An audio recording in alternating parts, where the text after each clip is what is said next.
இப்படி தான் என்னோட கிச்சனை நான் டெய்லி நைட் க்ளீன் பண்ணுறேன். பண்ணுறதுக்கு வெறும் 10 to 15 நிமிஷம் மட்டும் தான் ஆகும். பட் ஒரு நாள் ட்ரை பண்ண ஆரம்பிச்சிட்டோம் அப்படின்னா, அடுத்தடுத்து ரொட்டீனாக நமக்கே பழக ஆரம்பிச்சிடும். சோத்துக்கு தண்ணி ஊற்றிட்டு மாவு, சட்னின்னு எதெல்லாம் லெஃப்ட் ஓவர் மிச்சம் இருக்கோ பெரிய பெரிய கிணத்துலேருந்து சின்ன சின்ன கிண்ணமாக மாற்றி எடுத்து வச்சிட்டிங்க அப்படின்னா, ஃப்ரிட்ஜில் வைக்கும்போது பெருசாக ஸ்பேஸையுமே ஆக்குப்பை பண்ணாது. சிம்பிள் அண்ட் நீட்டாக இருக்கும். கேஸு, கவுண்டர் டாப்னு சொல்லி எல்லாத்தையுமே இந்த மாதிரி நைட்டே க்ளீன் பண்ணி வச்சிட்டிங்கன்னா, காலைல எந்திரிச்சோடனே வேலையாக சமைக்க ஆரம்பிச்சிடலாம். கிச்சனுக்குள்ளே வரும்போதே நமக்கு நல்ல ஒரு ஃபீலிங் இருக்க மாதிரி இருக்கும். பீஸ்ஃபுல்லாகவும் இருக்கும் பார்க்குறதுக்கு.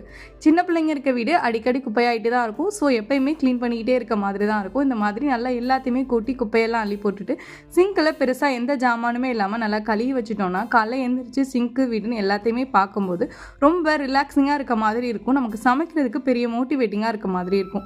இதுதான் என்னோட டெய்லி நைட் சிம்பிளான நைட் டைம் க்ளீனிங் ரொட்டீன். நீங்கள் என்ன ஃபாலோ பண்ணுறீங்க அப்படிங்கிறத என் கூட கமெண்ட்டில் ஷேர் பண்ணிக்கோங்க. அது எனக்கு மட்டும் இல்லை, பார்க்குறவங்களுக்கும் ரொம்ப யூஸ்ஃபுல்லாக இருக்கும்.